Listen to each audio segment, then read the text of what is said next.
Myself Ritesh Somone, and now I am going to explain about the finite automata. The finite automata is nothing but it is a mathematical model of finite state machine. The finite state is whenever machine receives an input symbol, the internal state of the machine changes, we call as the finite state machine. Now, the finite automata is mathematical model of the finite state machine, and it consists of 5 tuples.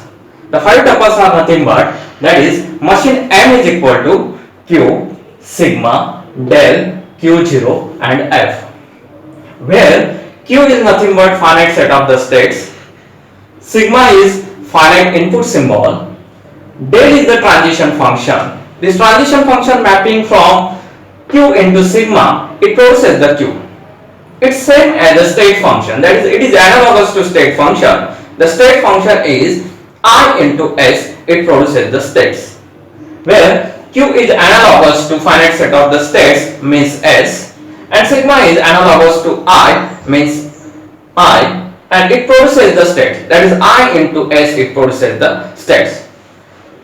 Next state is Q0 is the initial state of the machine and F is the set of the final states. Now the finite automata may be divided into two parts. The first one is non-deterministic finite automata and deterministic finite automata. Here the non-deterministic finite automata is, that is say, the more than one possible transition on the same input symbol. Here 0 is the input symbol and 1 is the input symbol, and S0 is the initial state of the machine and S2 is the final state of the machine. Here we see that the 0 input symbol, there are two transitions, H0 to H0 transition and H0 on 0 symbol it goes to S1 transition, means more than one possible input transition on the same input symbol. See, we call as the non-deterministic finite automata. Suppose say if you have given here is the one input symbol on S1, it goes to the same state. Then there is also the non-deterministic finite automata, that is a more than one possible transition on the same input symbol.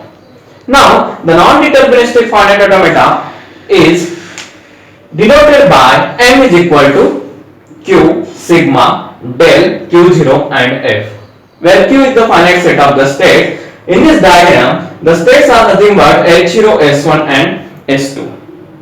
The input symbols are 0 and 1. The del is a transition function. H0 is nothing but the initial state of the machine and S2 is the final state of the machine.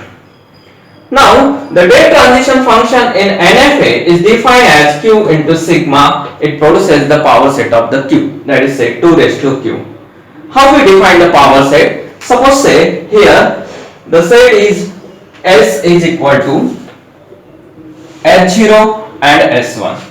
If you define the power set, that is 2 raised to Q is H0, S1, H0, S1. This is the power set of the Q. Now, the another one is the deterministic finite automata. The deterministic finite automata is, that is say, the unique input symbol on the same transition. Here H0 on 0 input symbol, it goes to the S1. Same as S1 on a 1 input symbol, it goes to the itself. That is say, the unique transition on the same input symbol is called as deterministic finite automata. It also contains the 5 tuples. M is equal to Q, sigma, del, Q0 and F. M is defined as the finite set of the states are H0, S1, S2. Input symbols are 0 and 1. The del is the transition function. H0 is the initial state of the machine and S2 is the final state of the machine. And here the del transition function is Q into sigma, it produces the Q. There is a difference between the NFA and DFA. The NFA is more than one possible transition on the same input symbol, and here is the DFA, unique transition on the same input symbol. And the transition function are also different from NFA and DFA. The NFA transition function is Q into sigma, it produces the 2 raised to Q. and the DFA Q into sigma across the Q. Thank you.